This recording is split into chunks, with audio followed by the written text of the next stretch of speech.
pour commencer, nous avons une petite cérémonie spéciale pour remercier des bénévoles qui se sont impliqués dans des organismes. En fait, c'est l'anniversaire des organismes qu'on fête ce soir et qu'on souligne. Donc, je vais passer la parole à Marie-Pierre Rondeau. Excuse-moi, Marie-Pierre, j'avais un blanc. Alors, Marie-Pierre du service des communications de la Ville de Saguenay, qui va nous expliquer un peu la cérémonie qu'on va suivre présentement. Monsieur le Président de l'arrondissement de Jonquière, Bernard Noël, Mesdames, Messieurs les conseillers municipaux, chers membres et représentants des organismes, bonsoir. Ce soir, nous prenons quelques minutes avant la séance publique pour souligner les organismes qui fêtent leur anniversaire de fondation cette année. Cette reconnaissance publique s'intègre dans les activités qui ont lieu tout au long du mois de mai à la Ville de Saguenay et qui visent à reconnaître la contribution du bénévolat dans notre société. Sans votre travail, les organismes de tous les milieux pourraient difficilement avoir autant de vitalité.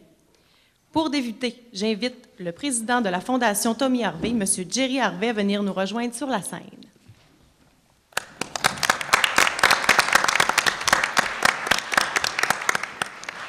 Depuis 10 ans, la Fondation Tommy Harvey a été mise sur pied afin d'aider financièrement les familles qui ont un enfant hospitalisé hors de la région.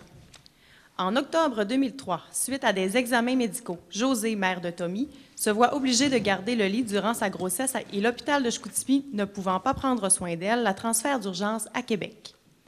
Par la suite, le 14 février, le petit Tommy arriva. En raison de problèmes de santé importants, il a dû être hospitalisé au CHUL et s'y rendre régulièrement pendant plus de 5 mois, à raison de plusieurs jours par semaine. C'est ainsi que débuta un va-et-vient constant entre la maison familiale et l'établissement hospitalier en raison des soins importants qu'imposait l'état de santé du petit Tommy.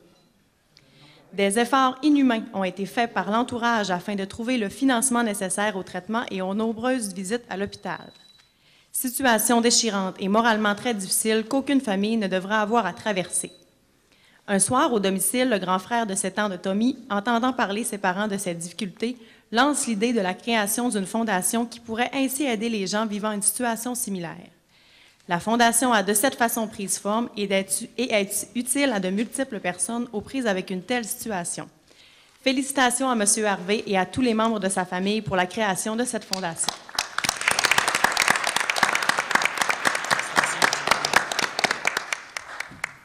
J'invite maintenant M. Guy Gadouri, président du Festival des musiques de création du Saguenay-Lac-Saint-Jean, organisme qui fête ses 25 ans.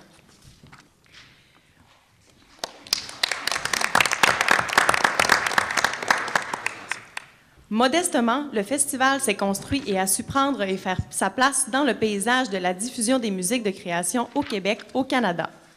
Cette implication dans le milieu musical depuis 1989, année d'établissement du festival, a toujours été bien définie. Stimuler les projets en devenir et assurer la diffusion de créations existantes en collaboration avec les intervenants du milieu québécois, canadien et étranger, et offrir au public régional et québécois une programmation diversité de haut calibre année après année. Ce sont près de 28 000 spectateurs qui ont pu assister à l'un des 280 concerts présentés au FMC, près de 1000 musiciens et musiciennes, artistes sonores ou performeurs d'ici et d'ailleurs, qui ont foulé les scènes offertes par l'un des seuls diffuseurs en musique actuelle de l'Est du Québec. Jouissant aujourd'hui d'une solide réputation auprès des créateurs et des mélomanes de la région et d'ailleurs, le festival contribue à la diversité de l'offre culturelle régionale avec brio depuis maintenant 25 ans. Diffuser au Saguenay-Lac-Saint-Jean, plus précisément ici à Jonquière, les musiques actuelles, nouvelles, contemporaines, de création et d'improvisation, provoquer des rencontres entre artistes de différentes régions du Québec, du Canada et le public régional, contribuer à la circulation de spectacles étrangers au Québec, contribuer à la reconnaissance de nos créateurs québécois et canadiens, contribuer à faire connaître des œuvres interdisciplinaires à un public élargi, en plus d'initier de nouvelles habitudes de consommation artistique, notamment auprès de nouvelles générations, ainsi que stimuler et faire connaître la relève artistique émergente en musique nouvelle. Voici ce que cet organisme s'efforce de faire avec brio depuis 1989. Félicitations et longue vie à cet extraordinaire festival.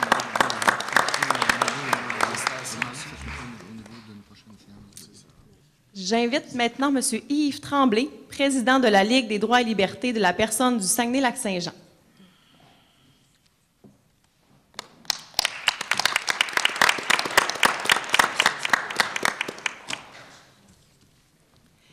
La Ligue des droits et libertés de la personne du Saguenay-Lac-Saint-Jean est un organisme à but non lucratif enraciné dans sa communauté depuis 1989. Sa mission est de faire connaître et de défendre l'ensemble des droits individuels et collectifs. Sa vocation est d'agir concrètement pour le respect de tous les droits définis dans les chartes et les conventions internationales, en particulier sur les principes de la Déclaration universelle des droits de l'homme. Au-delà des indispensables actions d'éducation axées sur les droits et la vie démocratique, la Ligue des droits et libertés de la personne du Saguenay-Lac-Saint-Jean actualise sa mission par des activités de représentation, de mobilisation et une action politique non partisane. Le but étant de promouvoir l'universalité, l'indissociabilité et l'interdépendance de tous les droits de la personne. L'organisme milite activement pour la reconnaissance des droits de la personne sur le plan local, régional et national. Rendre effectifs les droits civils, politiques, économiques, sociaux et culturels de proximité est l'enjeu principal dans le contexte régional. Il offre également un service d'accueil et de référence pour les questions reliées aux droits de la personne, en plus d'offrir un service confidentiel plus spécialisé pour les personnes voulant porter plainte à la Commission des droits de la personne et des droits de la jeunesse, appelée la CDPDJ. En effet, conformément à l'article 74 de la Charte des droits et libertés, elle porte plainte pour le compte de victimes si elle a un mandat de représentation pour les cas de discrimination. En raison de l'article 48 de la Charte des droits et libertés de la personne, elle peut même porter plainte à la CDPDJ sans mandat si la personne âgée ou handicapée est réellement vulnérable. Toutefois, son action publique est plus visible lorsqu'elle organise des activités éducatives comme des séminaires, des colloques et des forums publics reliés à divers enjeux de droit. Par son action, la Ligue des droits et libertés de la personne du Saguenay-Lac-Saint-Jean est un véritable organisme généraliste de défense des droits individuels et collectifs.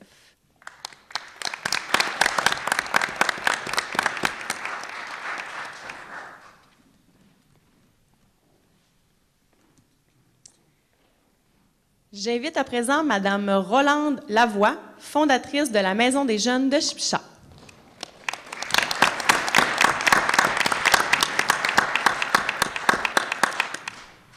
Les maisons des jeunes ont été mises sur pied pour briser l'isolement des jeunes, offrir un milieu de soutien et d'accompagnement, combattre la surconsommation et faciliter l'intégration à la société.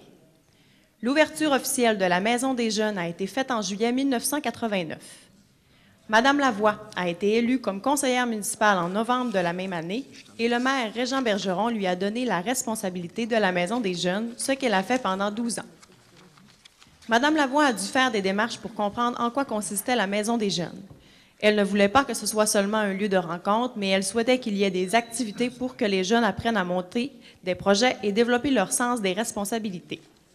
Au début de l'ouverture, il y avait de 15 à 20 personnes qui y participaient.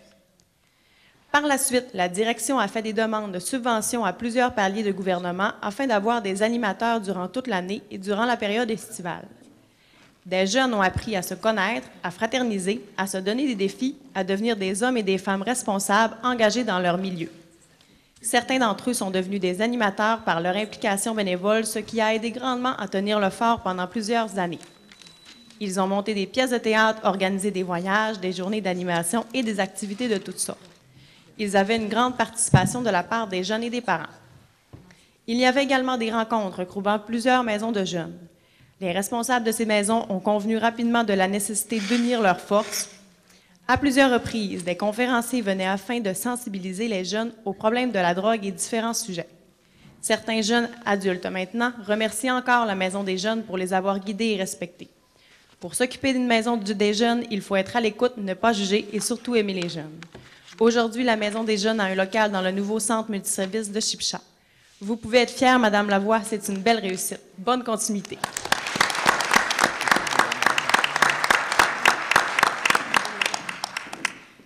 J'invite maintenant Madame Claire Lévesque, présidente du Cercle de fermières Saint-Rosaire.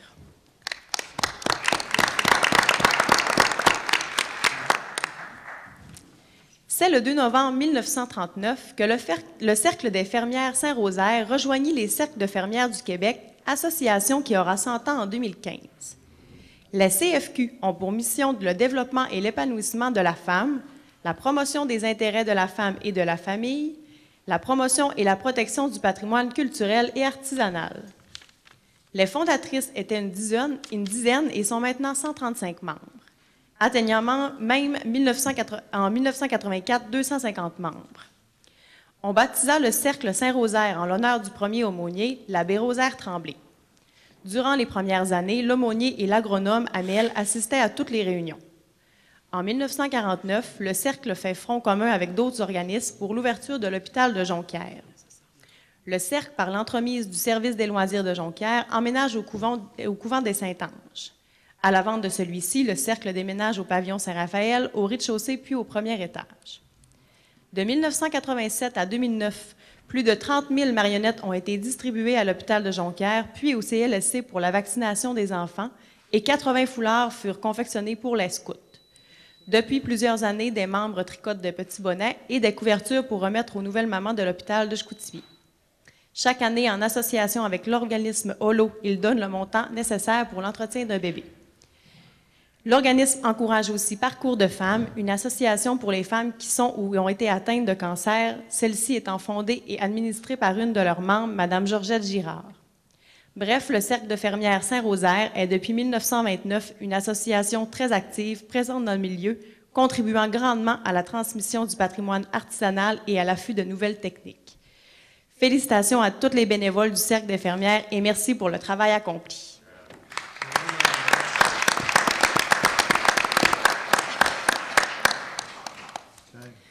Alors voilà, félicitations à tous. Nous continuerons maintenant la séance publique. Au nom du comité organisateur et membres du conseil de l'arrondissement de Jonquière, nous vous invitons maintenant à vous diriger dans l'espace basse si vous le désirez pour prendre un verre de l'amitié. Merci et bonne soirée. Il vous manque un organisme, je pense. Ouais. Je pense que La ressource? Oui, ils sont là. Ah, bon. Mais on va vous le souligner. J'invite Mme Mélissa Bolduc, vice-présidente de la ressource de Jonquière.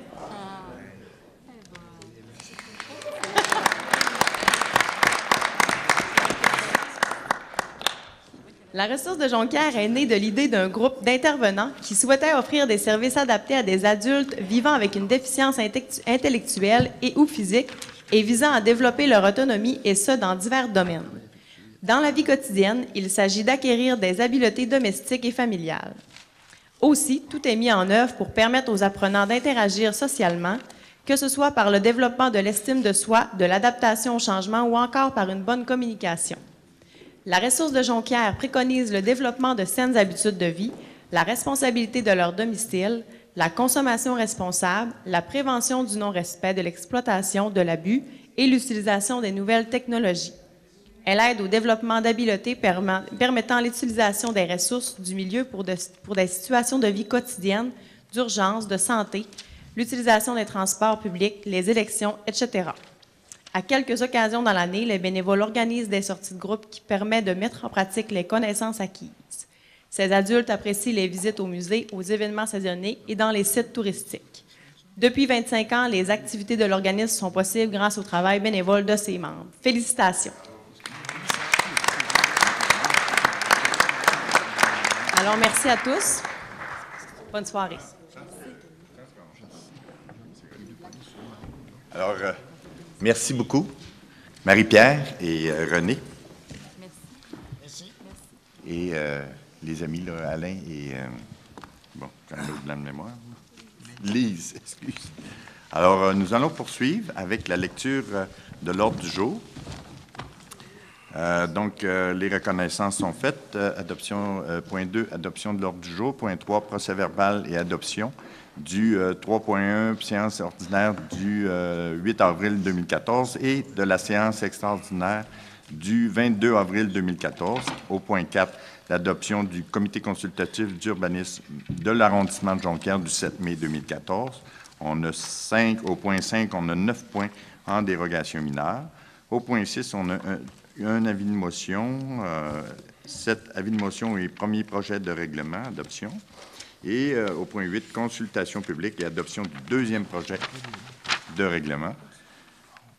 Au point 8.2, au point 8.1, pardon, consultation publique et adoption du premier projet, deuxième projet. Au point 8, nous avons 8.1, consultation publique, 8.2.2, adoption du deuxième projet, 8.3, une autre consultation publique et adoption du deuxième projet. On a les aides aux organismes au point 9. Au point 10, on a 5 points. Modification d'une résolution au 10.2 Parc de la Rivière-aux-Sables, donc c'est la plaque commémorative pour adopter une résolution. La Maison Le Chêne au point 10.3 pour une autorisation de barrage routier. 10.4 intersection, une intersection pour une demande d'étude de circulation. Point 5, 10.5, c'est-à-dire intersection de rue Sainte-Marie, des rues Sainte-Marie et Sainte-Monique pour une demande d'arrêt multisens Le Varia. Au point 11, au point 12, période d'intervention des membres du Conseil. Point 13, période de séance du Conseil, prochaine séance du Conseil qui va se tenir le 10 juin 2014 à 19h, ici à la salle Pierrette-Godreau. Au point 14, période de questions du public. Point 15, levée de la séance publique. Oui, on a des changements, par contre, avant que... Oui, vous allez proposer l'adoption et nous allons, secondé par M. Claude Tremblay, proposé par M. Jonathan Tremblay. Mais on a une correction à la séance extraordinaire du 13, du 22 avril. C'est bien ça? Non, ce serait celle du 8 avril. Du 8 avril? Monsieur le Président. OK. Donc, au point... C'était dans le rapport du comité consultatif d'urbanisme du 2 avril. On devrait lire au point 4.7, à la troisième ligne, le numéro 3, c'est-à-dire 3 mètres au lieu de 2 mètres, donc une correction ici. Au point 4.15, il y a une correction au niveau de l'adresse du demandeur. C'est 2928 au lieu de 2932.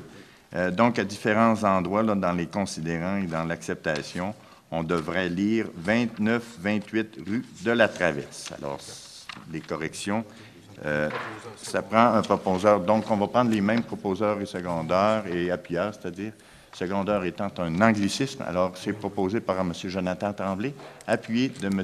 Claude Tremblay. Alors, merci. Oui, 3.1. Donc, la séance ordinaire est adoptée du 8 avril. La séance extraordinaire du 22 avril est proposée par M. Régent Hudon, appuyé de Mme Christine, Julie Dufour. Excusez-moi.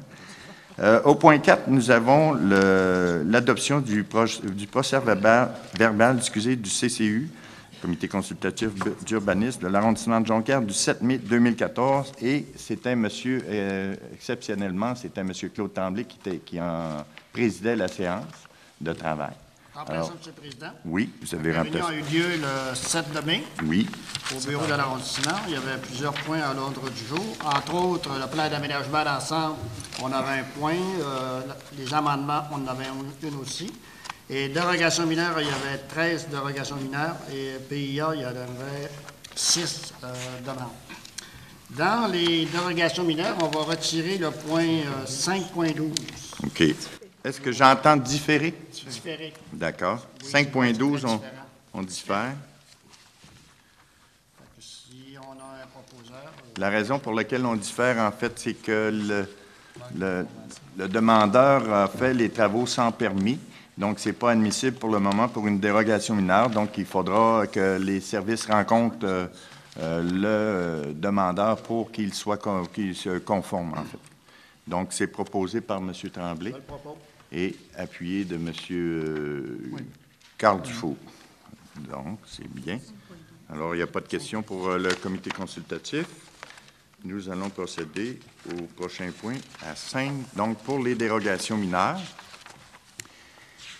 Les dérogations mineures, donc aujourd'hui, évidemment, c'est un avis public que le conseil d'arrondissement donne de Jonquière pour la séance aujourd'hui. Et par la suite, donc, nous allons adopter on va statuer par résolution pour adopter ces dérogations mineures-là. Donc, c'est un avis public, mais en même temps, une consultation qu'on fait auprès de la population. Donc, 5.1, c'est sur le boulevard du Royaume à Jonquière. C'est une dérogation mineure numéro 3018, visant à autoriser des largeurs d'accès au terrain de 25,6 mètres sur la rue Saint-Dominique, de 24,54 mètres sur le boulevard du Royaume et de 25 mètres sur la rue Saint-Léandre, au lieu de 20 mètres maximum, et permettre un enclos à conteneurs à 1,5 mètre du bâtiment principal au lieu de 6 mètres. Donc, le tout localisé au centre-ville de Kenogami. Donc, 5.2, chemin du parc, lac Kenogami, dérogation mineure 30-33, visant à autoriser la subdivision de 3 terrains d'une largeur respective de 39 mètres, 95, 39 mètres, 96 mètres et 39 mètres, 97 au lieu de 50 mètres, comme le prescrit la réglementation. Situé, en fait, c'est sur une propriété localisée, située à proximité du 4500 chemin du parc Lac-Kenogami. Dérogation mineure 5.3, chemin du quai Lac-Kenogami, numéro 3035, visant à autoriser la construction d'un garage attenant qui empiète de 2,95 mètres par rapport à la façade du bâtiment principal au lieu de 1,5 mètres, comme le prescrit la réglementation. Donc, c'est voisin du 56 chemin du quai Lac-Kenogami. 5.4, dérogation mineure située au 3060 rue Saint-Dominique-Jonquière, numéro 3036, visant à autoriser l'installation d'une chaudière au bois dans la cour avant, à 3 mètres du mur ouest du garage détaché, entre parenthèses 6 mètres par 9 mètres, localisé en cour avant. Le tout sur la propriété, comme je disais, au 3360 rue Saint-Dominique-Jonquière. L'acceptation de la dérogation mineure est conditionnelle au reboisement si celle-ci n'est plus à l'état naturel. Selon les exigences suivantes, la rive doit être reboisée selon les normes, chapitre 14 du règlement de zonage, un plan réalisé par un professionnel visant la remise à l'état de la rive pour assurer une conformité aux normes précédentes devra être soumis au service de l'aménagement du territoire de l'urbanisme de Ville de Saguenay pour approbation. Ces travaux doivent être réalisés avant l'émission du permis qui concrétise la dérogation mineure. Un rapport de vérification de la conformité des travaux devra être remis à la Ville. Donc, on comprend que c'est sur le bord de la rivière au Sable, là, sur la rue Saint-Dominique. Dérogation mineure 5.5 sur ces 41-58 rue des Épinettes à Jonquière, numéro 3038, visant à autoriser la régularisation de l'implantation d'un garage détaché situé à une distance de 0 mètre de la ligne arrière au lieu de 0,6 mètre, comme le prescrit la réglementation. L'acceptation de la dérogation est conditionnelle à l'obtention d'une servitude d'empiètement du voisin. Le tout devra être conforme au Code civil et au Code de construction du Québec. Dérogation mineure 5.6, rue de l'Île, Chipcha, dérogation mineure 3040, visant à autoriser le lotissement d'un terrain ayant 15,85 mètres de largeur sur rue au lieu de 18 mètres, comme prescrit par la réglementation. Le tout situé voisin au 1595 rue de l'Île. L'acceptation de la demande est conditionnelle à ce que le bâtiment respecte la marge avant réglementaire. Dérogation mineure 5.7, route Jean, Chipcha, numéro 3043, visant à autoriser d'avoir un lot d'une profondeur de 37,2 mètres au lieu de 75 mètres, comme le prescrit la réglementation. Donc, voisin du 4821 route Jean. Dérogation mineure 5.8, 29-28 rue de la Traverse Jonquière, numéro 3044, visant à autoriser la construction d'un garage attenant à une distance de 3,70 mètres de la ligne arrière au lieu de 8 mètres, comme le prescrit la réglementation.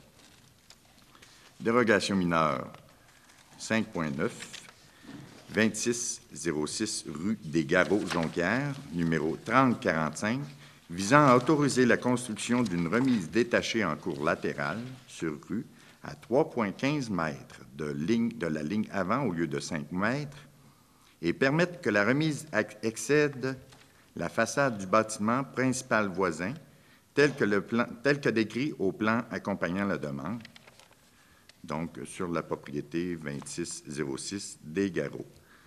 Donc, s'il y en a qui ont des commentaires à faire sur les dérogations mineures que nous avons présentement, vous n'avez qu'à vous présenter au micro pour vous faire entendre. Sinon, je demanderai un proposeur. Alors, on a des gens qui vont s'exprimer. Il y a le micro, il y a un lutrin là-bas, là, ici. Là. OK? Donc, vous vous identifiez et puis vous vous exprimez sur la dérogation. Guy Côté, mon voisin, c'est Danny Fortin. C'est sur la rue de l'Île à Chipcha. Donc, c'est la 5.6. 5.6, c'est ça. Rue de l'Île Chipcha, oui. Nous autres, ce qu'on s'oppose, c'est parce que le terrain, au début, c'était supposé être une rue OK. de 50 pieds de large. Non, excusez, j'ai pas Guy compris. Côté. Guy Côté. Moi, je reste au 15-75, c'est-à-dire après, OK. le voisin. Puis là, la rue, vu que j'étais une rue, bien, il y a un rayon de 25 pieds qui passe en avant de mon terrain. Ça fait que s'ils vendent le terrain pour construire, autrement dit, l'acheteur de ce terrain-là va être un peu sur ma façade de terrain. Pas la façade de la maison, mais sa façade de terrain va venir empiéter sur mon terrain, là, présentement, qui n'est pas à moi, qui était prévu pour une rue. Nous autres, quand ça a décidé de ne plus être une rue, ça, on l'a ramassé, nous autres, là. OK. Fait que là, on est pris avec cette dérogation-là. C'est pour ça qu'on s'oppose à la dérogation. OK. D'autres commentaires? L'autre commentaire, c'est pourquoi vous permettez un bâtiment sur un terrain de 50 pieds alors que le règlement est à 60? Le règlement, il est à 50, Rémi? Chez nous? Il est à 60. Il est à 60? Pour cette zone-là, là. OK. Oui. OK. Ouais, Donc, c'est c'est ça. mineur. On a une certaine OK. limite là, qu'on peut accepter, qu'on En a tout cas. déjà accepté. C'est pas, on ne crée pas un précédent. OK. En ville, moi, je demeure sur un terrain de 50 pieds de large en ville. Là. OK. Puis donc, ici, on a, je me souviens plus, là. Là, il va y avoir 50, là. Il va y avoir 50 pieds. Vous voyez, Ouais, là, OK. c'est... Mais ce qu'on s'oppose, nous autres, c'est parce que le terrain, il finit en rond comme ça. Oui. Puis il vient virer. Moi, j'ai 25 pieds parce que c'était supposé être une rue quand on veut se construire, là. 37 ans, là. 36 ans. C'était D'accord. supposé être une rue, donc j'étais à 25 pieds de cette rue-là, sauf que son terrain de mon voisin va venir virer en avant du mien. OK. Et vous, monsieur, vous êtes C'est la même chose. l'autre voisin? 1595, juste le bord. Votre nom, vous, monsieur, c'est? Danny Fortin. Danny Fortin. OK. Puis on ne veut pas qu'il y ait de malentendus, on voudrait avoir des lignes droites. Sinon, on demande OK. un peu aussi. La ligne finisse avec le terrain. J'ai parlé avant la réunion du conseil, je vous ai parlé à vous, votre groupe. J'ai parlé aussi au promoteur qui vend le terrain pour une maison. Et ce qu'il m'a bien dit, c'est qu'il est prêt à s'entendre avec vous. Fait ce qu'on va faire, avant de statuer là-dessus, on va différer la demande. Si j'ai l'accord des membres du conseil d'arrondissement, le temps que vous vous entendiez sur, que vous ayez une entente, OK, sur justement de rendre le terrain conforme, OK, soit par l'achat d'une parcelle de terrain de chaque côté. Et je pense que là-dedans, il y a la loi du gros bon sens. Vous devez mettre de part et d'autre de l'eau dans votre vin pour arriver à une entente. Après ça, bien, on va statuer sur la dérogation mineure. Ça vous convient? Oui, s'il y a moyen de s'entendre à un prix raisonnable, parce qu'on a fait un offre juste avant de venir ici, Bien, ça a été refusé. vous pouvez toujours vous informer au service de la ville au sujet de la valeur des terrains. Ça, je pense que c'est public, la valeur des terrains. Fait que vous pouvez, au rôle d'évaluation, on peut connaître la valeur d'un terrain et faire la moyenne par rapport au nombre de pieds carrés. Donc ça, c'est des informations qui sont publiques, que vous pouvez avoir accès. Donc si, mettons que ça représente 1 piastre, 2 piastres, 3 piastres du pied carré, vous pouvez avoir accès à ces informations-là. Pour un terrain qu'on peut construire, tandis que ce coin-là, c'est pas un terrain qu'on construit. C'est Ben. une pointe, puis ça n'enlève rien au terrain voisin, parce qu'il va toujours rester 50 pieds pareil de façade, là. OK. Fait que ça, il reste toujours la question de l'arpentage, puis du notaire, puis des frais, là, Ouais, qui va on a payer les frais, On tout a ça. offert de payer ça. Fait que je veux pas faire le juge là, de la semaine, là, tu sais, mais fait que je pense que vous avez à vous entendre avec votre voisin commun. Donc, on diffère et puis on statuera là, lorsque ça sera fait, là, l'entente entre vos trois. OK? OK. Pas Merci. d'entente, statu quo. Oui. D'accord? Merci. Alors, c'est proposé par M. Tremblay Oui. et appuyé de M. Régent Hudon. Ça vous convient? Oui. Tout le monde? Pour un bloc. Tout le bloc. Tout le bloc en différent. En fait, seulement le 5.6. Le point 5.6 qu'on diffère. Oui, mais c'est parce que les autres, ça prend une proposition pour toutes les actions. Ensemble, oui, C'est, pas OK, oui, OK, une proposition en même temps, oui, pour tout le bloc. D'accord? Et le fait de différer la 5.6. Oui, pas de problème. Bon. Il y a d'autres personnes qui veulent s'exprimer. Alors, je vois que c'est correct pour ces dérogations mineures-là. Donc, on a terminé pour le point... excusez, le point 5. Le point 6, un avis de motion, donc 6.1. AR 405 ayant pour objet d'autoriser une garderie située sur le lot 2 856 925 du cadastre du Québec. Donc, c'est au 3880 rue Saint-Léon-Jonquière. Ici, ce qu'on a, c'est un avis de motion pour une garderie.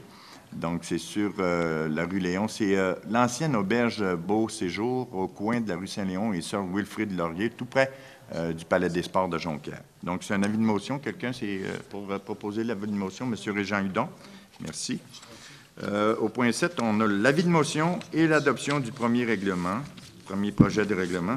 Et 7.1, donc c'est ARS 400A, ayant pour objet de modifier le règlement de zonage numéro VR 2012-3 de la ville de Saguenay.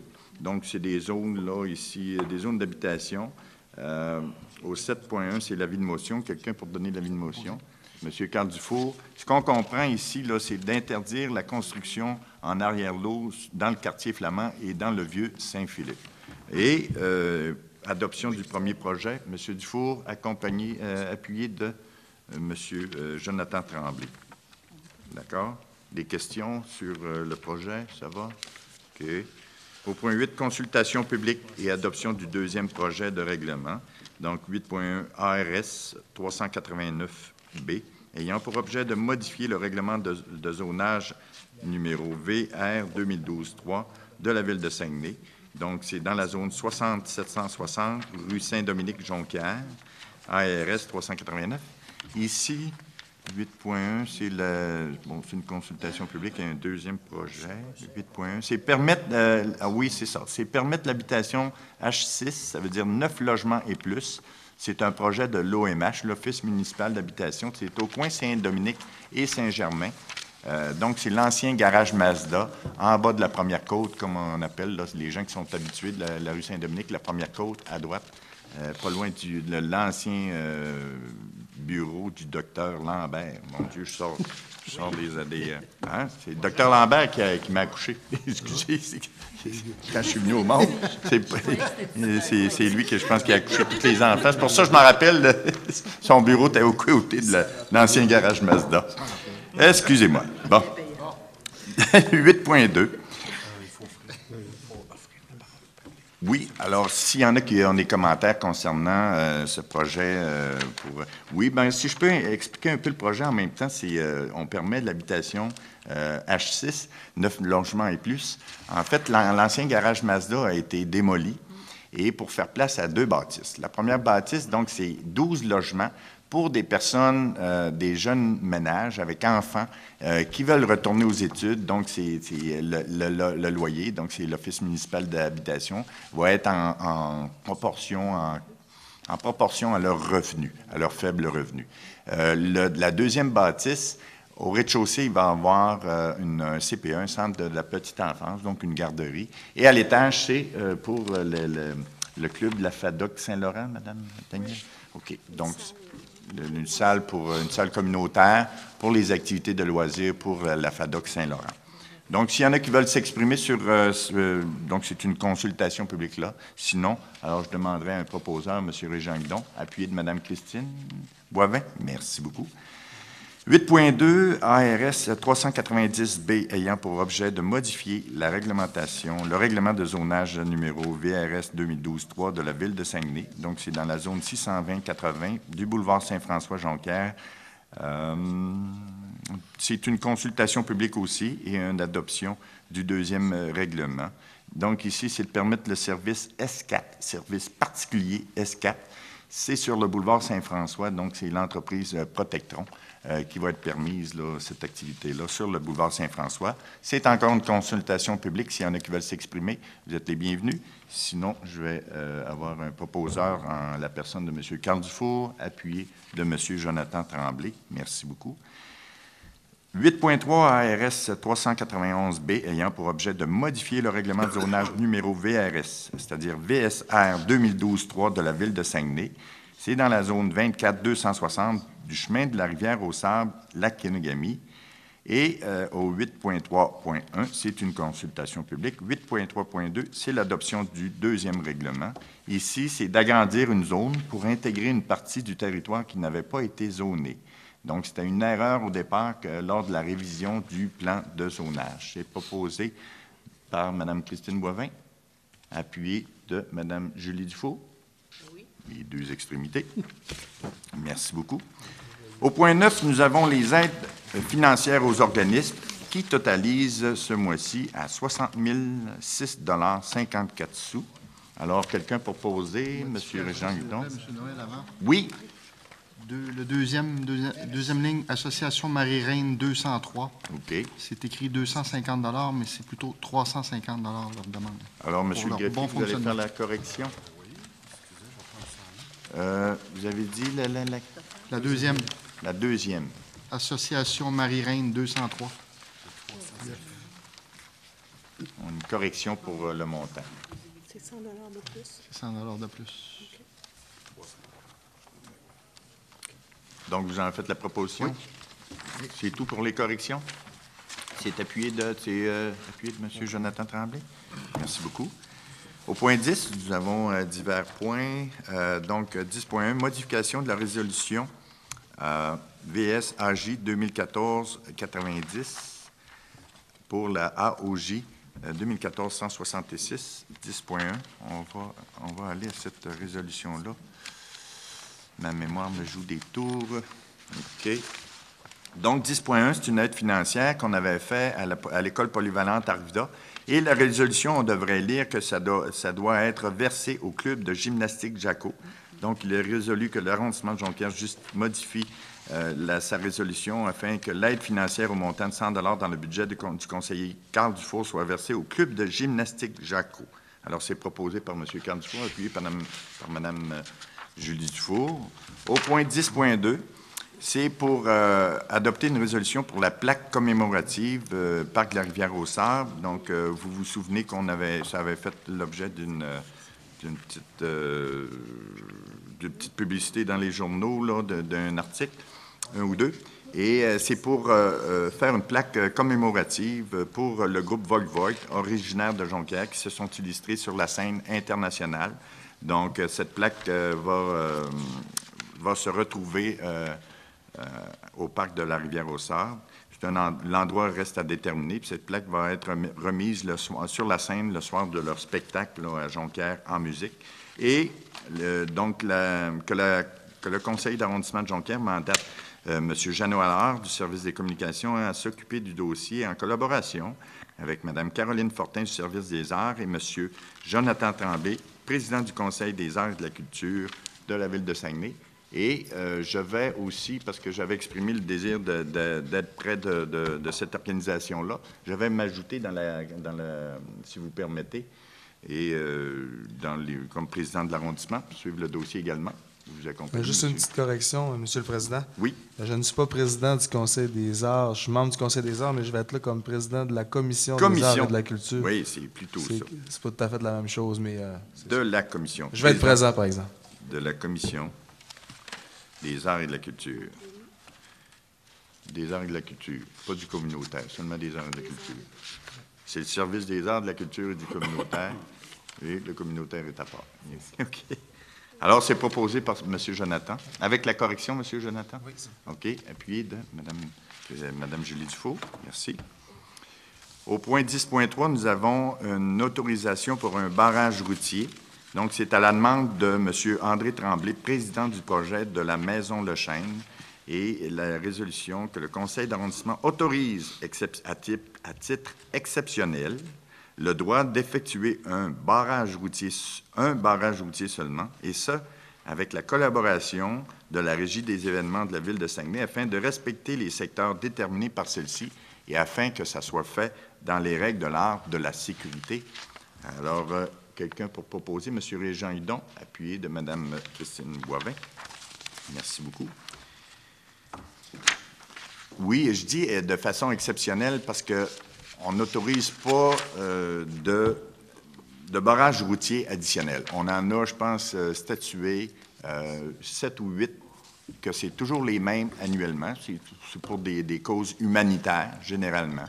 Et, pas généralement, c'est seulement pour des causes humanitaires. Et comme la Maison Le Chêne est un projet exceptionnel dans l'arrondissement de Jonquière, on l'a autorisé de façon à titre exceptionnel.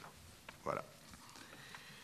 10.4, problématique à l'intersection de la rue Pasteur et du boulevard Harvey. Donc, c'est une demande d'étude de circulation. Ça se trouve en avant de l'ultraviolet à Jonquière, tout près de l'hôpital de Jonquière. Donc, c'est sur la rue Pasteur. La rue Pasteur qui est à l'intersection, sur le boulevard Harvey, à l'intersection de la rue Pasteur. Quand on sort de la rue Pasteur, quand on va à droite, quand on tourne à droite, dans le sens de la circulation, ça va bien. Mais quand on tourne à gauche, on traverse le flot de circulation qui vient vers la gauche, de par, exemple, le viaduc de Jonquière, et qu'on s'en va tourner vers la gauche, il y a une problématique, il y a des risques d'accidents, il y a eu des accidents d'ailleurs, et on va vous faire l'étude. Donc, que le Conseil d'arrondissement de Jonquière désire obtenir une étude de circulation de nos services de la sécurité publique et du génie concernant la problématique située au coin de la rue Pasteur et du boulevard Harvey. Et peut-être que ça va se terminer avec une interdiction du virage à gauche. Donc, on pourrait peut-être avoir seulement un virage à droite à l'intersection de la rue Pasteur sur le boulevard Harvey, mais on veut quand même consulter nos experts en circulation pour se valider là-dedans. 10.5, oui, c'est proposé par Jonathan Tremblay, appuyé de M. Claude Tremblay. Merci beaucoup. Excusez-moi. 10.5, intersection rue Sainte-Marie et Sainte-Monique. Et donc, c'est une demande d'arrêt multisens conforme.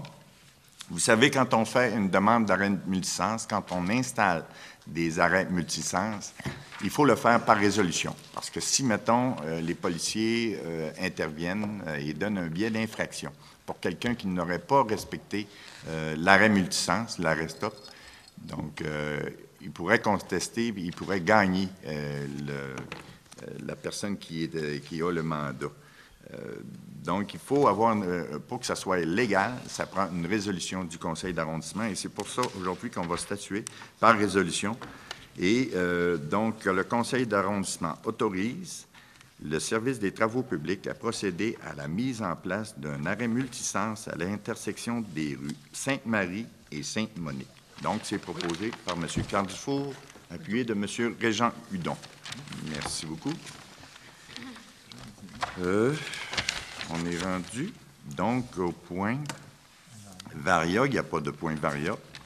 Nous sommes rendus au point de la période d'intervention des membres du conseil d'arrondissement. Mais avant de passer la parole, puis de mémoire, la dernière fois, j'avais commencé à ma gauche avec Julie. Je vais commencer avec Christine. Mais avant, Christine, si tu me permets, je vais dire quelques mots pour féliciter les gens de Jonquière-Midi, tout le conseil d'administration, les bénévoles, qu'on revoit, les visages, les figures qu'on revoit à chaque année, soit au barrage routier, soit dans les commerces pour solliciter les gens à donner pour Jonquière-Midi. Ils ont rempli encore leur objectif cette année, d'aller recueillir 100 000 $. Donc, leur objectif a même été dépassé. Puis, je dois leur dire félicitations parce que c'est pas peu dire, c'est souvent les mêmes qui reviennent au coin des rues. J'ai passé, moi, c'est jeudi matin dernier, à 6h15, je passais en voiture, puis ils étaient déjà en train d'installer leur petit picot rouge, là, comment on appelle ça, là, en tout cas des cônes, merci, les cônes rouges, et avec leur dossard sur le dos, puis leur petite poche, puis je pense que j'ai dû être le premier à mettre la main là, pour déposer des sous dans leur poche. Et franchement, je suis allé au 5 à 7 reconnaissances vendredi soir dernier, et pour les reconnaître. Et ça s'est fait sous la présidence d'honneur de M. Duchesne et de Mme Marie-Christine Bernard, Donc, c'est une belle réussite et je dois les féliciter. Je pense que c'est quelque chose de bien. Jonquière-Midic, si ça n'existait pas, il faudrait l'inventer. C'est unique au Québec, c'est exceptionnel et il faut continuer à encourager Jonquière-Midic. Il y a encore des gens qui n'ont pas fait leur envoi postal. On a reçu des lettres à la maison. Alors, je vous encourage à mettre un petit chèque dedans, là, et ils peuvent vous envoyer un reçu de charité pour l'impôt. Alors, n'hésitez pas à donner à Jonquière-Midic. C'est un beau succès pour les gens qui n'ont pas de médecin, qui sont encore sur une liste d'attente, en attente d'un médecin. Alors, c'est extraordinaire. J'aurais encore un petit mot pour dire que je suis allé à la revue annuelle du Club Jaco. Club Jaco, qui est un club de gymnastique à Jonquière. Il y a plus de 450 membres et ça se passait dimanche le 4 de mai. Et j'ai assisté à la revue là, annuelle. C'était extraordinaire de voir les petits bonhommes, les petites bonnes femmes là, sautiller devant leurs parents, apprendre leur chorégraphie. Il y en avait des plus vieux, plus vieilles aussi.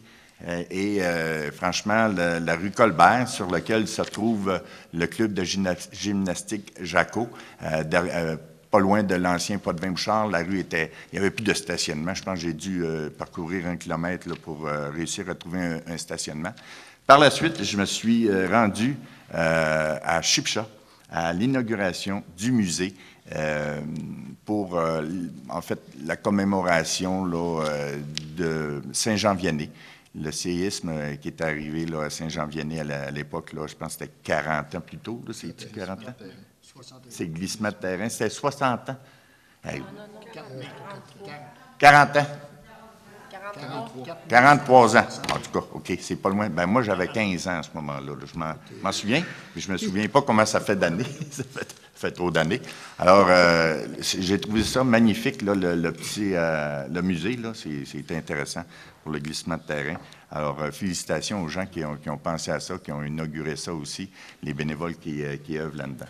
Alors, on était représentés d'ailleurs par Carl Dufour, Carl qui nous représentait. Ouais. Moi, j'ai juste fait un petit saut là, pour aller voir ça, là, puis féliciter les gens. Alors, Christine, je te passe la parole. Merci. Bonsoir. Alors, j'invite samedi le 24 de mai, c'est une 3e année, on fait la récolte des déchets à Lac-Kenogami. Nous sommes plusieurs bénévoles, mais on en a toujours besoin le plus possible afin de faire le 9 km de la route des bâtisseurs.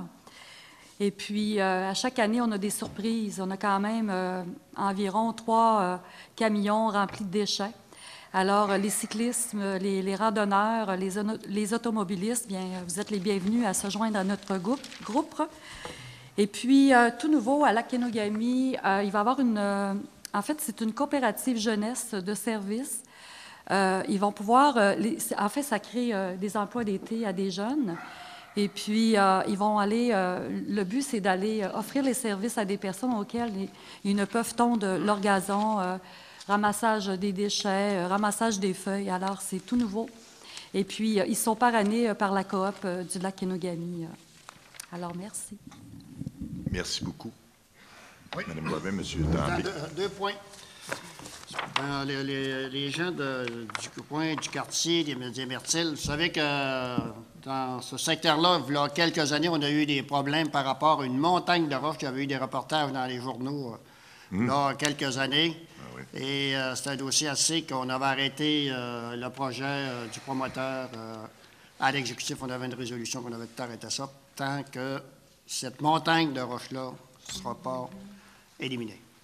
Fait que là, la bonne nouvelle qu'on a présentement, c'est que le propriétaire ou le contracteur de cette montagne de roches ou les terrains sont en train de tout faire le conconçage.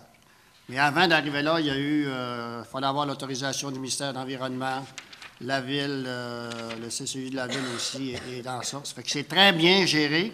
Je suis allé voir sur place avec le propriétaire, M. Serge Deschênes. Il m'a fait visiter ça.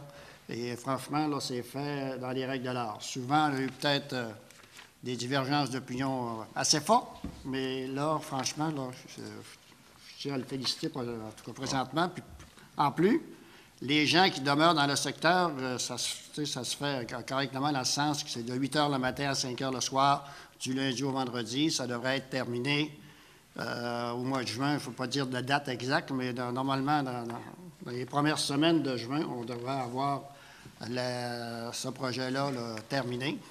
Et c'est tout bien entreposé, c'est tout bien fait. Puis la roche, un des problèmes qu'on avait, elle n'était pas conforme par rapport à la grosseur. On ne pouvait pas l'utiliser pour faire des routes. Et là, on va pouvoir, lui, le promoteur, va pouvoir la vendre, puis va pouvoir l'utiliser pour faire son autre projet quand ça va commencer. C'est mon premier point. Deuxième point, on a parlé des barrages routiers. J'ai déjà fait une demande, j'ai déjà rencontré la sécurité publique. Puis d'ailleurs, je suis rendu à la commission de sécurité publique. À un moment donné, je vais être présent certainement, avec M. Carl, M. Jonathan, puis M. Hudon. Et quand je vois des barrages, parce qu'on m'avait refusé ce que je voulais demander, là, moi, j'avais demandé, comme dans les années passées, que quand il y a des barrages routiers, que les lumières flashent en bon québécois, là, pour sécuriser les gens qui sont dans la rue. Vous voyez encore, là, Jonquière-Médic, puis j'ai eu l'occasion de me promener un peu partout aussi, là, dans cette journée-là. Puis c'est vraiment, pour moi, c'est vraiment dangereux pour les bénévoles. Je regardais ce boulevard Harvey, Saint-Dominique. Les gens sont à travers les voitures, puis avec les canons. Je suis toujours convaincu que ça n'a pas de bon sens. Mais la sécurité m'avait dit qu'il y avait une réglementation par rapport s'il y avait des urgences pour la police, les ambulances, les pompiers. Fait qu'en tout cas, moi, j'avais des argumentations aussi que je trouvais que les miennes étaient aussi bonnes que les leurs. Je pense qu'on pourrait certainement le regarder de nouveau, peut-être pas au prochain comité, mais à l'autre, celui-là qu'on aura en juin, là. J'aimerais ça qu'on mette ça à l'ordre du jour, qu'on fasse une discussion. Puis on regarde de l'ensemble aussi là, ce qui se passe au Québec. Je pense que c'est pas tout respecté, d'après moi, dans l'ensemble de toutes les villes pour la sécurité, dans le fond, de nos bénévoles. Puis je ne voudrais pas qu'il arrive quelque chose aux bénévoles, parce que les gens, ils demeurent dans la rue. Quand la lumière est verte, ils demeurent là. Ils ne s'en vont pas sur le trottoir. Ils demeurent là. Puis, en tout cas, moi, je trouve que c'est très, très dangereux. Fait que je voudrais qu'on en discute, pas à la prochaine, mais à l'autre, qu'on mette ça à l'ordre du jour. Puis, certainement qu'on aura certainement une bonne discussion, là. J'aimerais ça qu'on soit capable de régler c'est un problème pour la sécurité de nos bénévoles. Fait que moi, M. le Président, c'était mes 2 points. Parfait, c'est bien reçu, M. Tremblay. Alors, M. Hudon.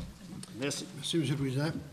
Disons que, première des choses, je veux remercier les citoyens de l'arrondissement de Jonquière qui ont nettoyé les parcs samedi, il y a 15 jours. J'avais une équipe avec moi, une petite équipe, une grosse famille.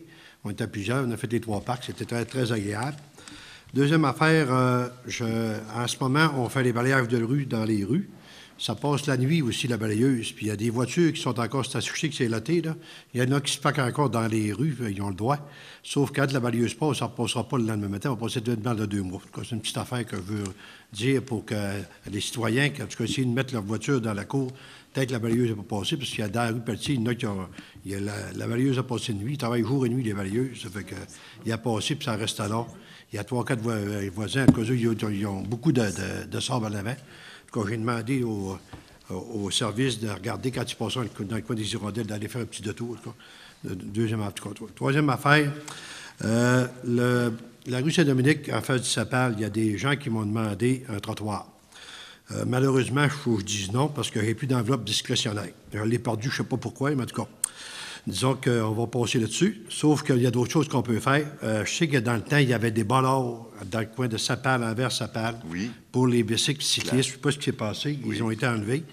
En tout cas, là, j'ai demandé au département de génie de faire une étude là-dessus pour remettre les bollards, parce que les gens, il y a des jeunes familles qui sont dans la rue, c'est Saint-Dominique, ça ne passe pas à 10 000 à l'heure, ça ne passe pas à 50 non plus, ça passe à 70 puis 80, parce que je me promène dans le coin un peu, c'est mon quartier.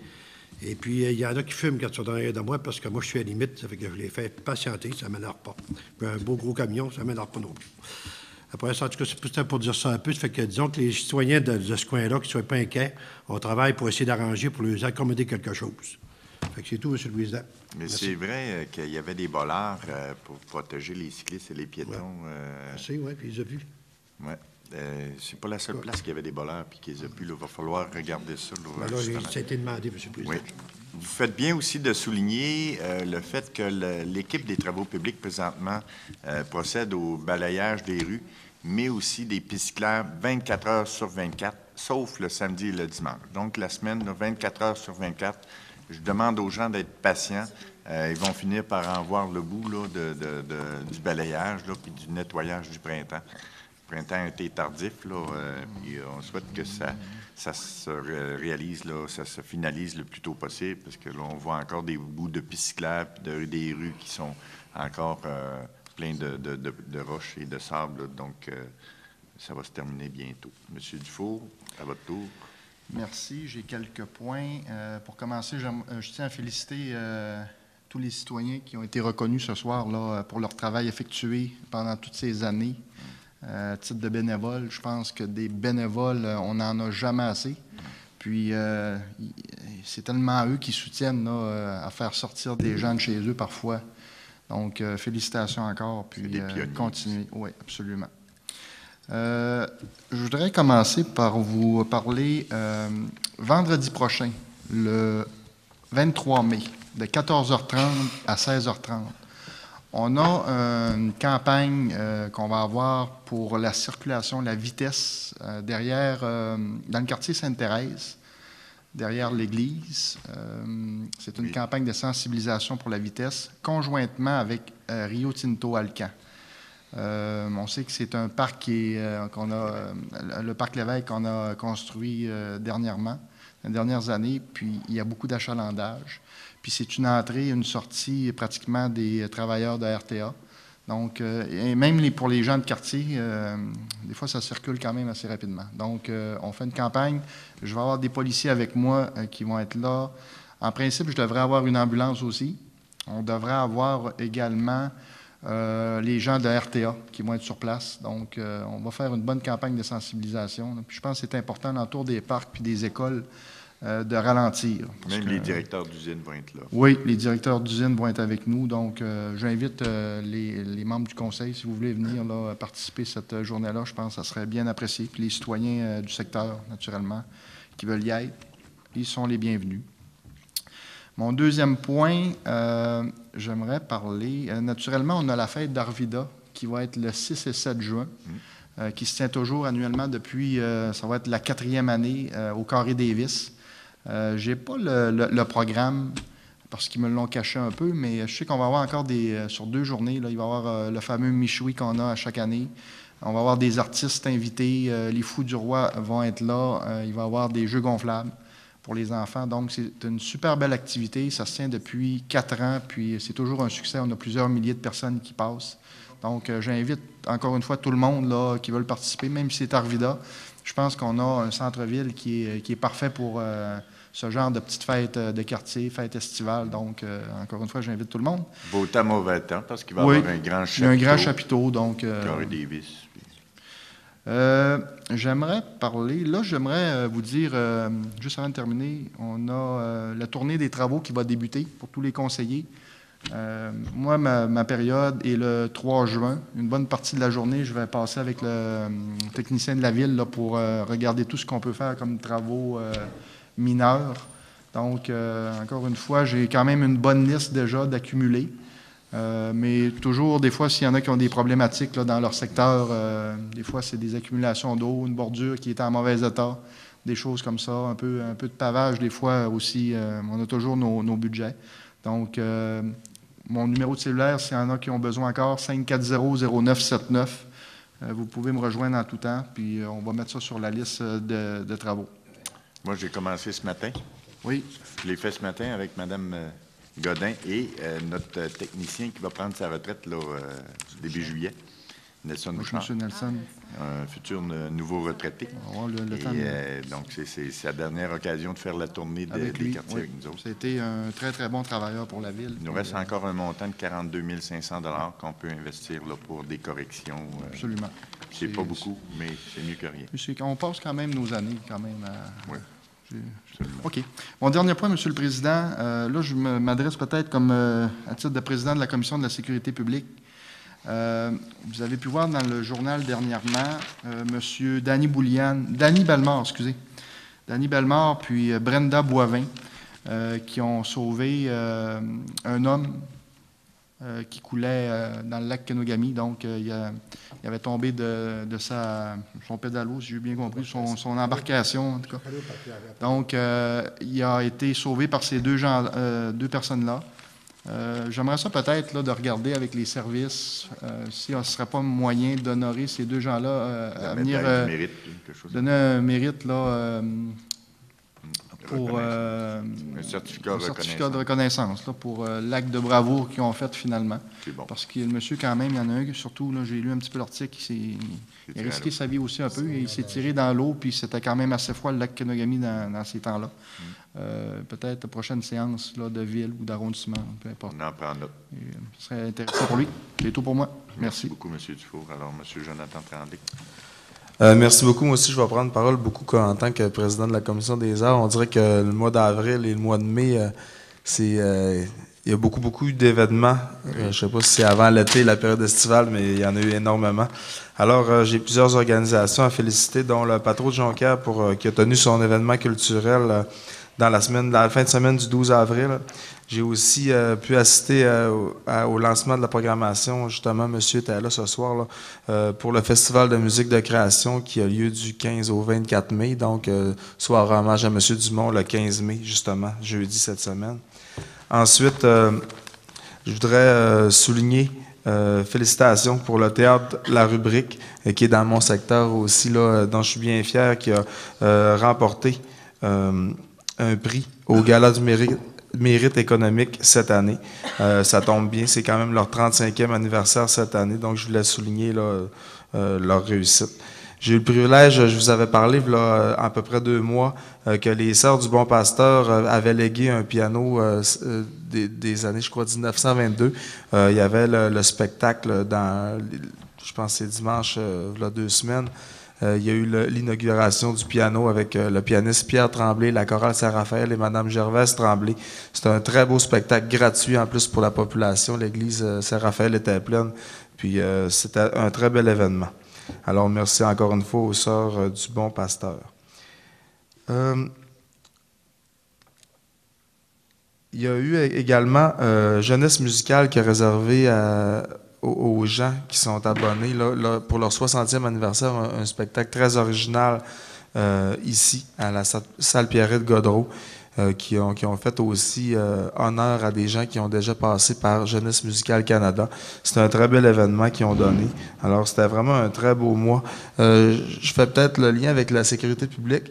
J'ai eu, M. Dufour aussi, a eu l'occasion de participer à l'événement qui c'est vraiment un événement extraordinaire et unique. C'est une première. Vous savez, la semaine dernière, le projet Impact par la sécurité publique de Saguenay, Luc Tardif et son équipe, ils ont fait une représentation devant plus de 1500 élèves de secondaire 5 à la baie, des 2 commissions scolaires de la Jonquière et de Rive-du-Saguenay. J'ai eu moi-même, j'ai été mal à l'aise un petit peu dans mon siège, ce qui veut dire que le projet Impact avait vraiment un impact. C'était touchant. Et quand on parle de prévention, là, vraiment, je lève mon chapeau à toute l'organisation. Il y avait des professionnels là-dedans. Ça a été mis en scène par M. Louis Vautier. Donc, je voulais quand même le souligner aujourd'hui. Excusez, j'avais beaucoup de choses. Il m'en reste pas gros. Prenez le temps. Il me reste 30 secondes, OK. J'ai eu l'occasion également de participer à la remise des prix du patrimoine dans le cadre du concours qui a lieu à peu près aux 3 ans. Cette année, la célébration de ces prix-là a eu lieu chez M. Tremblay à Kenogami. Il était présent d'ailleurs au centre William Price. Alors, cette année, c'était la première fois que les gens pouvaient voter sur la plateforme web et il y a eu au-dessus de 50 000 personnes qui sont allées voter pour les différents lauréats. Donc, félicitations aux gagnants, mais également à tous les participants. Je pense que ça touche beaucoup de secteurs, dont Arvida, là, qu'on sait que le patrimoine est très fort par chez vous. Donc, félicitations à tous les participants. Puis, c'est des belles incitations à faire ceci. Je vais terminer en mentionnant que je suis président d'honneur dans une petite fête de quartier en lien avec aussi l'école Trèfle-Gauthier. Alors, j'invite toute la population, les jeunes familles, tout ça, le 24 mai prochain, Il y a plusieurs choses qui vont être soulignées. Ça s'appelle la chasse aux cubes. C'est une activité de quartier qui a lieu dans le quartier Saint-Raphaël. Donc, il y a des jeux gonflables pour les enfants, une chasse aux cubes énergie, un rallye dans le sentier des Bertis du Mont-Jacob. Il va y avoir une distribution des arbres également dans le cadre de la journée de l'arbre de Saguenay. Donc, je trouve vraiment ça intéressant. Zumba, et il y a beaucoup d'activités gratuites. Sinon, il y a des choses à 2 $ là, pour participer à toutes les activités. Et on va avoir la première édition du Super Ciné-Parc dans le parc Trèfle-Gautier.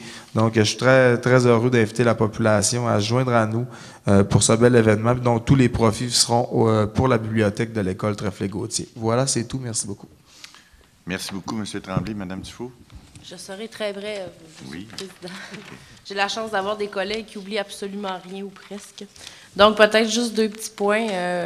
Effectivement, des bénévoles qui travaillent très fort, en tout cas dans mon coin, centre multiservice, les compagnies, patinoires, les maisons des jeunes, c'est des gens qui serrent les coudes. Donc, je leur lève mon chapeau. D'ailleurs, vendredi, soirée Veritas des bénévoles, c'est ce vendredi. Oui. D'ailleurs, que nos bénévoles seront tous remerciés pour leur valeureux effort. Dernier petit point, le stop enfin sur route Coulombe, coin Coulombe et Saint-Léonard que je me fais demander et redemander. Il devrait arriver, selon toute évidence, d'ici la fin juin. Donc, pour moi, c'est tout, Monsieur le Président. OK. Merci beaucoup. Je l'ai parlé de mon musée? On vient de m'aviser qu'il y a un feu présentement dans le champ et la forêt du chemin Saint-Damien, tout près du Boisé, qui est en bas de la côte du Flash jaune.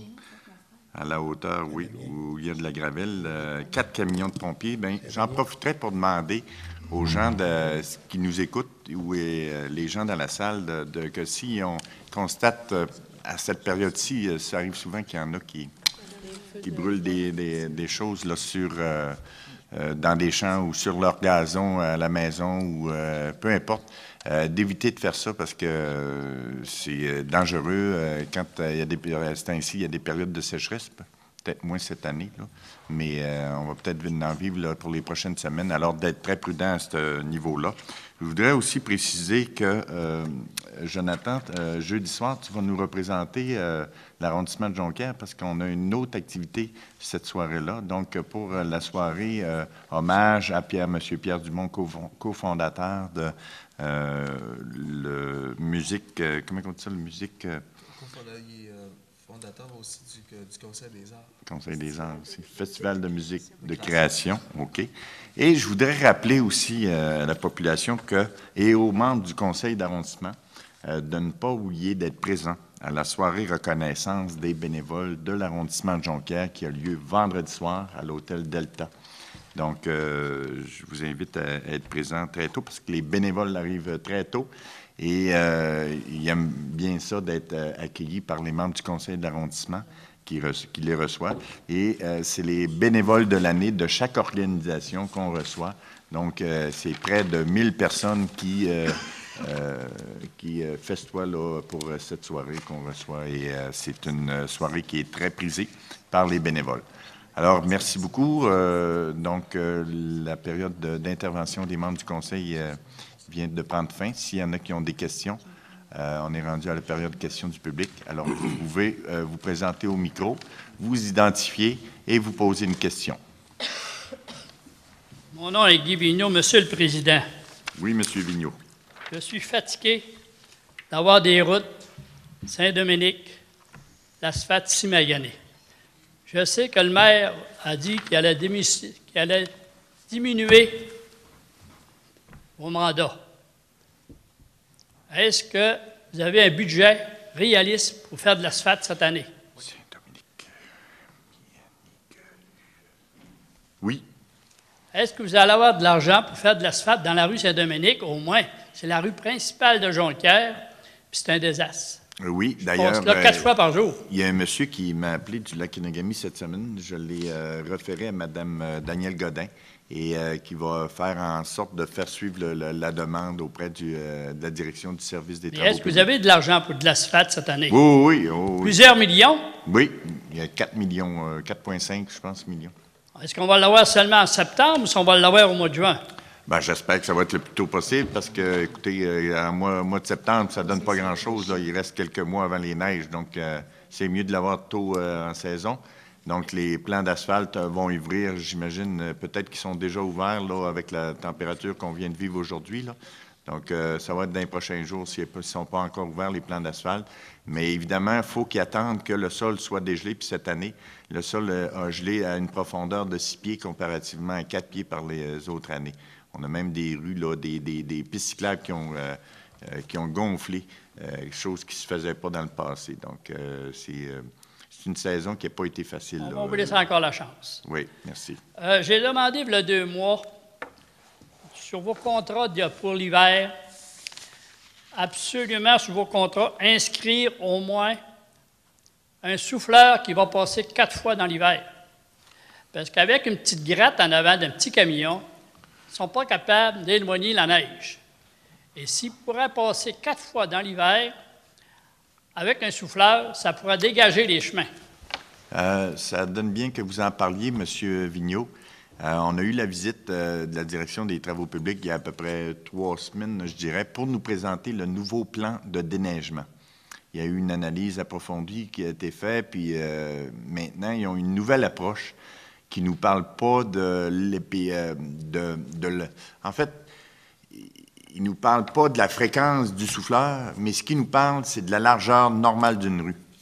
Mettons une rue type qui a 15 mètres, mettons, là. Ils vont tolérer jusqu'à 11 mètres. Ça veut dire que la largeur de la rue va avoir 11 mètres, là. Puis si ça rapetisse, bien là, ils vont souffler, OK? Ils vont ramener ça, puis s'ils annoncent de la tempête, mettons, puis ils vont souffler pour se faire de la place, pour que ça diminue pas plus que 11 mètres. 11 mètres, c'est quand même suffisamment pour passer 2 voitures et avoir un stationnement de chaque côté. Donc, c'est pour que ça soit sécuritaire pour les piétons aussi dans les cas où il n'y a pas de trottoir. Et pour les trottoirs également, ils ont prévu d'acheter des petits souffleurs pour mettre sur les chenillettes qui passent sur les trottoirs. Donc, ça éviterait de souffler la neige, de ramener la neige dans la rue qui font un petit relais, là. Donc, ils vont souffler la neige sur les terrains où il y a des trottoirs, sur les rues.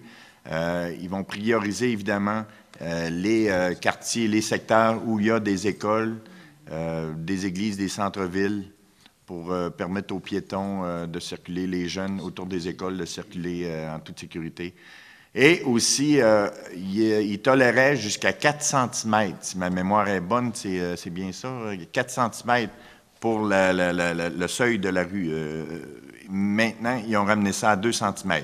Donc, dans des périodes de dégel, mettons en plein hiver, s'il y a une période où ça monte au-dessus de 0 et qu'il y a de la fonte de la neige, bien, au lieu de faire des trous puis ça devient chaotique, bien, ça va fondre directement à l'asphalte. Donc, au lieu d'avoir 4 cm, qui est quand même à peu près 3 pouces, là, si je compte bien, ça va se ramener à peu près 1 pouce, le niveau. Donc, ils vont gratter là, un niveau de 2 cm de la chaussée, de l'asphalte. On va revenir l'année prochaine. On vous dira les rapports. Oui, on va se croiser les doigts pour s'assurer de ça. Sur un autre sujet, j'aimerais parler à la représentante du lac Kenogami. Vous vous adressez à moi, monsieur. Ben, d'accord, à vous. Oui. À tous les semaines, on avait un gradeur qui venait faire la gravelle. À tous les vendredis. Et là, il ne vient pas. En été? Excusez-moi. En été, à partir de l'été, à partir de ce temps-ci. Il est là depuis 2 semaines. Le gradeur. La semaine passée, il a dû partir pour le lac Jérôme parce qu'il y a eu une urgence. Mais là, il est revenu à la municipalité, il est là. Est-ce qu'on va l'avoir cette semaine? Il est là depuis 2 semaines. Non, mais là, cette semaine, il n'a pas été gratté cette semaine. Est-ce qu'il va venir à tous les semaines de l'été? En fait, il va faire... il fait Il fait juste les bouts. En fait, il faisait les parties vraiment problématiques. Où est-ce qu'il y avait des nids de poules, en fait, les Et puis, les panses, il est là pour l'été, comme l'année passée. Il est là, même à matin, il est encore là. J'ai hâte de voir si vendredi il va passer, parce que c'est une partie qui appartient d'ailleurs à la ville. Est-ce possible d'avoir le nom de la rue? La rue du Rocher. Je vais valider avec lui demain matin. Puis à tous les semaines avant, il venait le vendredi, puis là, c'est toujours des désastres, parce que là même assez, il fait on est obligé de prendre un cône orange, parce qu'il y avait un trou de 4 pieds. OK. Fait que Mme Boivin en a pris note, monsieur. Je vais l'appeler demain matin, savoir s'il va faire la rue. OK, merci. Monsieur Vigneault, merci beaucoup. Merci, monsieur.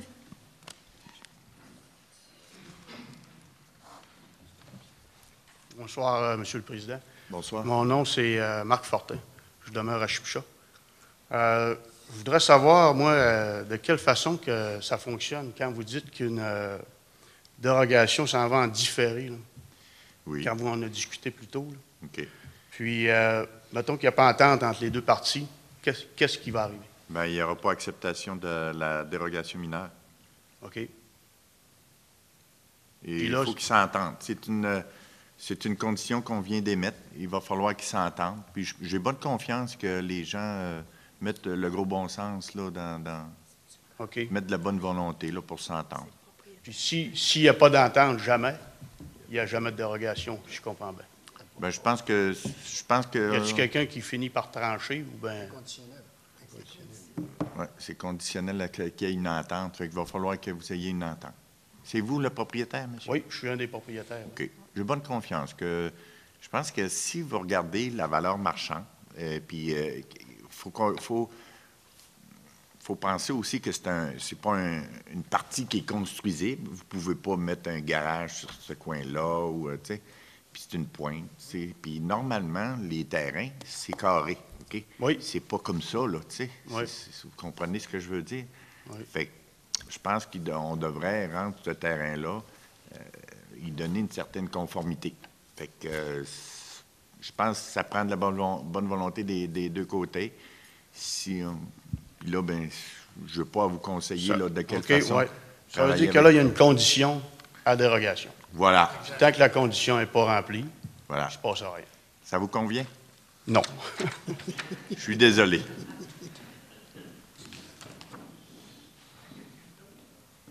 J'ai M. Girard, madame, qui voulait aller s'exprimer. M. Charlemagne Girard. Oui. On va prendre le temps de vous écouter, M. Girard. Bonsoir, madame. Bonsoir, messieurs les conseillers. Ça fait longtemps que je ne suis pas venu ici. Ben oui, hein, ça fait longtemps. C'est la première fois avec le nouveau conseil. Okay. J'ai comme opinion quelque chose de très important à vous confier. Il s'agit de Fatima. L'Église? De l'ex-Église Fatima. C'est que de ce que je sais présentement, c'est que dans les journaux, on dit que le mois de septembre est la date fatidique pour la décision finale à prendre. J'aimerais savoir si c'est une résolution du Conseil d'ici ou de Saguenay. Non, c'est... ou c'est un vœu. OK. C'est plus un vœu... Voulez-vous, j'ai des appareils auditifs en plus. OK, je vais parler plus fort. C'est un vœu, c'est pas une décision du conseil de ville, c'est l'arrondissement. On s'est fait faire la présentation de l'étude qui a été commandée à un architecte qui s'appelle, en fait, c'est la firme Éric Pinchot et EPA, Éric Pinchot et Associés. Puis c'était en fait un bulletin de santé, OK, de l'ex-église, OK. Et on nous a dit que pour la rendre conforme, OK, au goût du jour, ça prendrait 4,5 millions. Donc, ça nous prend un projet qui ferait en sorte de susciter beaucoup d'intérêt auprès des paliers de gouvernement pour générer des subventions qui pourraient faire en sorte de nous encourager à investir pour la rénovation de tout ça, pour un projet dont on n'a pas encore la connaissance. Alors, ça résume un peu l'esprit. C'est sûr que la volonté du conseil d'arrondissement, c'est pas de démolir. La volonté, c'est de la conserver. Mais on ne pourra pas attendre indéfiniment. Et c'est pour ça qu'on a mis la date butoir du mois de septembre pour prendre une décision, parce que ça fait déjà, là, je pense, c'est 4 ans qu'elle est fermée pour le culte, si c'est pas plus. Il y a eu des Indiens qui ont fait l'acquisition, et puis ils n'étaient pas capables de payer leur hypothèque auprès de la paroisse. La paroisse l'a récupéré. l'a revendu à un promoteur qui disait vouloir faire des condos. Puis là, bien, finalement, il en est venu à la conclusion que c'était impossible pour lui de faire des condos parce que, bon, ça coûterait trop cher pour la mettre aux normes, qui a été confirmé par l'étude. Alors là, on a interdit la démolition par résolution. Maintenant, il va falloir être conséquent puis trouver... Le message, Monsieur le Président, le message que j'ai à vous transmettre, là, c'est un message qui est personnel, oui. Comme un citoyen de vieille date. OK. Au moins, je peux dire ça. Là. OK. Alors, je vais vous le lire, puis c'est dans l'intention de vous aider. OK. L'ancienne église Notre-Dame de Fatima et son presbytère, qui rappelle certaines habitations des Premières Nations, sont mal en point parce qu'abandonnées par ses propriétaires anciens et actuels, mais aussi par Ville-de-Saguenay. Cependant, il est encore temps de changer les choses et je suis heureux de constater qu'une véritable ouverture naît de l'intervention de citoyens. Cet ensemble exceptionnel, pensé, construit et décoré par des professionnels de notre ville, oblige nos élus à agir. Et c'est dans ce contexte que les remarques suivantes vous sont adressées. Dans 2 nouvelles publiées récemment, la première 6 avril 2014, on apprend qu'un carnet de santé de Fatima a été préparé par un comité d'évaluation formé de conseillers et d'intervenants municipaux. On y conclurait à la vétusté des édifices, ce qui est manifestement incorrect. Les immeubles ne sont pas vieux. Ils sont laissés à eux-mêmes. Il n'y a pas si longtemps, d'autres personnes qualifiées, payées par la Ville, estimaient pourtant que leur structure pouvait être encore debout dans 200 ans. Okay.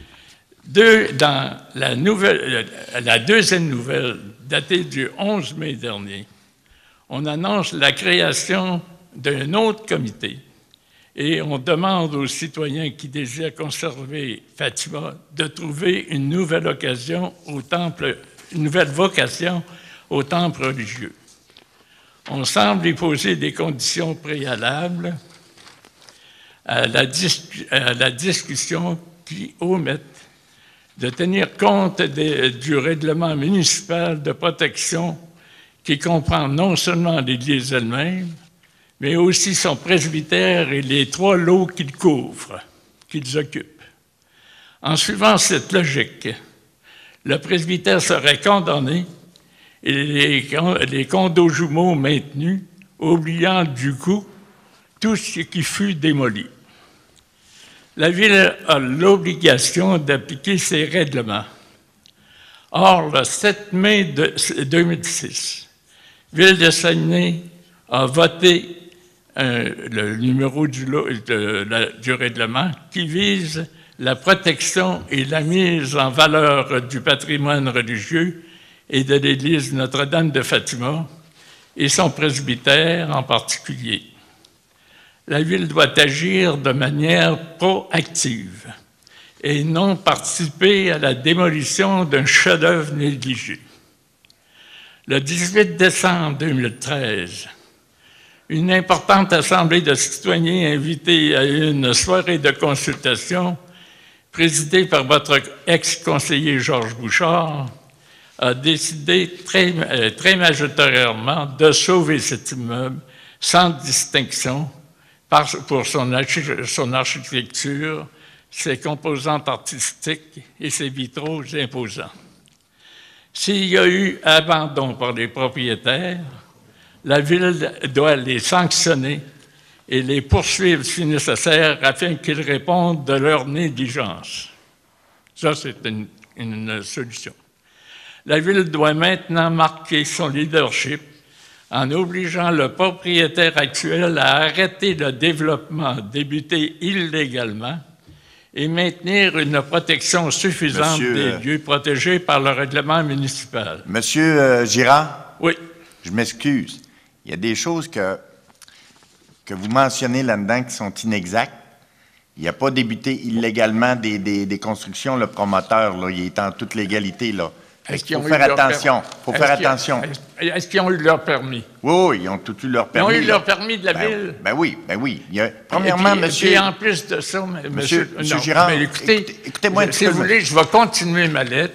Oui, mais faites attention. Puis après ça, vous expliquerez. Parce que là, moi, je marche avec les informations que je possède. OK, bien, vous possédez pas toutes des bonnes informations. S'il y a eu abandon par les propriétaires, elle doit sanctionner. OK? En tout cas, moi, je peux vous dire qu'ils ont coupé les arbres. Puis quand ils ont coupé les arbres, qui était le début du problème, c'est que... Monsieur, terminez la lecture de votre lettre. De ça. Dans le journal, le président du temps déclarait que c'était plein de valeur. C'était ça la façon. OK. La Ville doit maintenant marquer son leadership en obligeant le propriétaire actuel à arrêter le développement débuté illégalement et maintenir une protection. Puis vous me direz après ça que c'est illégal, puis il faudra me le prouver.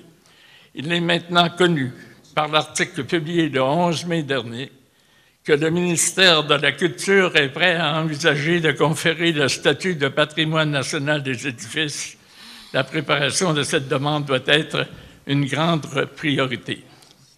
Dans ce contexte, la Ville doit devenir propriétaire de toute la propriété et établir un programme de conservation des deux édifices et établir un programme réaliste des capacités financières des trois gouvernements pour que ceux-ci aident à plus ou moins longue échéance à la Ville-Saguenay à en faire un pavillon municipal qui pourrait se tenir les réunions du conseil d'arrondissement dans un lieu bien plus approprié et accessible que le théâtre sur le Mont-Jacob.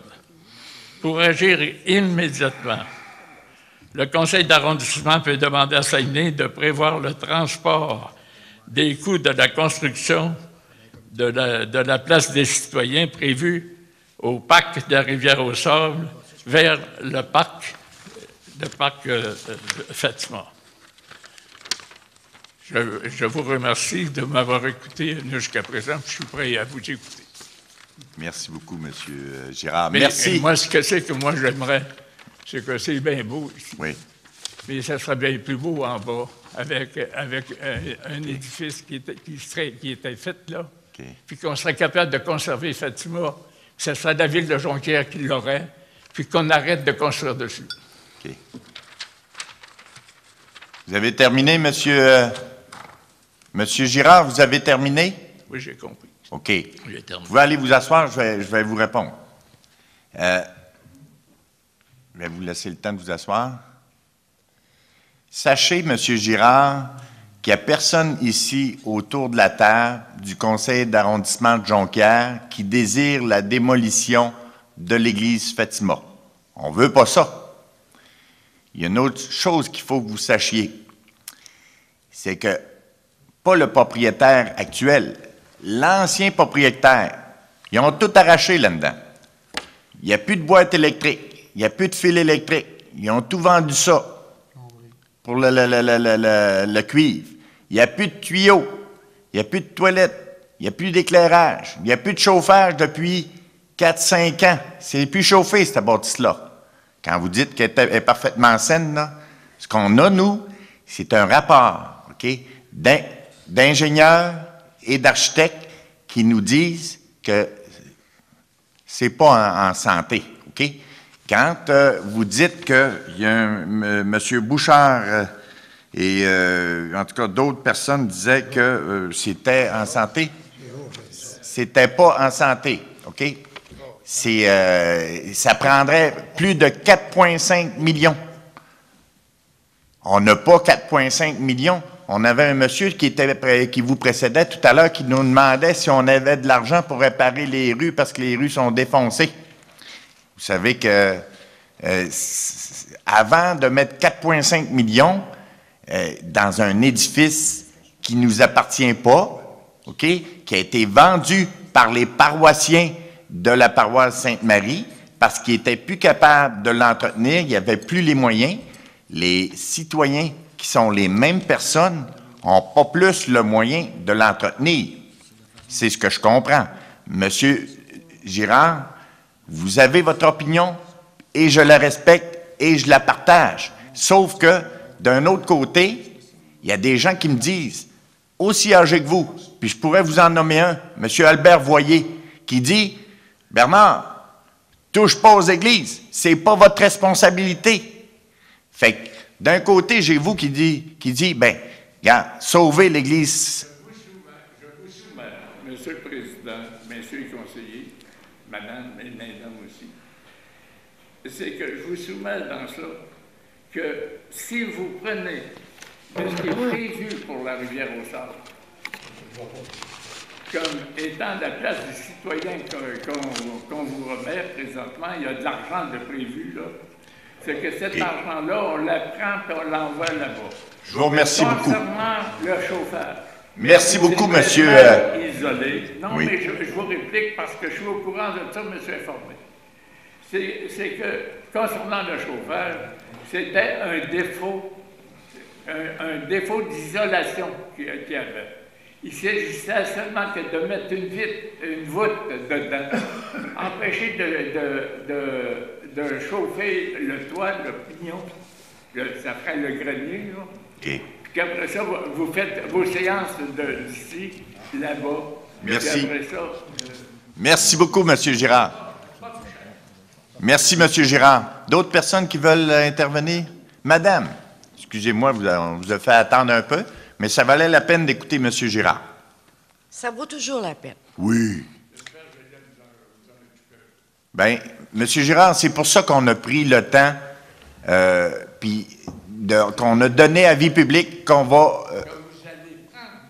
Oui, merci. Bonjour, M. Noël. Oui, bonjour, madame. Mesdames, messieurs. On est du... Madame, votre nom? Madame Claire Deschaines, j'allais le dire. Okay. Du chemin Saint-André, qu'on est représenté par M. Jonathan Tremblay. Bonjour. J'ai un citoyen qui est venu avec moi, M. Hérolché. Moi, ça ne sera pas long. Je suis venue sur conseil de l'Ombudsman redéposer les signatures de Chemin Saint-Éloi, Chemin Saint-André, Després, Saint-Wilbrod, Monté-Bergeron, Chemin Saint-André, Montée-du-Péré, qu'on voulait avoir des chemins, une fois pour toutes dans notre vie. Alors, c'est cette pétition-là que je viens redéposer sur le conseil de l'Ombudsman, M. Lessard. OK. Excellent. Merci beaucoup, madame. Vous allez le remettre à Mme Godin. Et je dois vous dire que votre conseiller, madame, travaille très, très, très, très fort. Puis c'est pas peu dire. Il met beaucoup d'énergie pour tenter d'aller chercher des sous. Évidemment, Chantier Canada n'est pas encore signé par la province et le gouvernement fédéral. Et donc, on pense que cette année, malgré l'intervention de M. Danny Morin, on pense que oui, ça devrait se signer cette année. Mais il faut déposer un plan d'intervention. Ils appellent ça un PI. Le gouvernement, le MAMO, maintenant que ça s'appelle le MAMO, ça ne s'appelle plus le MAMRO, le ministère des Affaires municipales et de l'occupation du territoire. Avant, c'était des régions et d'occupation du territoire. Maintenant, ils ont enlevé les régions et ils ont donné ça à un autre ministère. Donc, ça s'appelle le MAMO. Le MAMO met des conditions, OK, dans la signature. Et il faut que les villes du Québec présentent un plan d'intervention. Il faut toutes qu'ils revoient, qu'ils refassent leurs devoirs. Donc, nous, on est en train, quand je dis nous, c'est au service du génie et de l'aménagement du territoire, sont en train de travailler sur le plan d'intervention pour établir justement les priorités d'intervention pour le programme d'infrastructure de Chantier Canada. Et d'ailleurs, Jonathan et moi, pas plus tard que lundi passé, on était à ce bureau-là avec la personne qui est responsable de ce dossier-là et son patron au niveau du génie urbaniste pour justement s'informer du programme, qu'est-ce qui allait se passer quand le programme allait être, et que notre plan d'intervention allait être accepté du gouvernement et de quelle façon que ça allait être mis en place.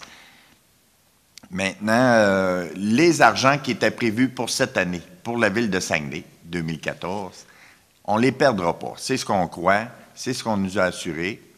On se croise les doigts. C'est environ 9,5 millions. Monsieur le maire disait autour de 10 millions, là, mais c'est 9,5 autour de ces montants-là. Et c'est pour plusieurs années à venir. Et évidemment, il y a toutes sortes de travaux qui sont priorisés. Tu sais, il y a des priorités numéro 1, numéro 2, numéro 3, numéro 4.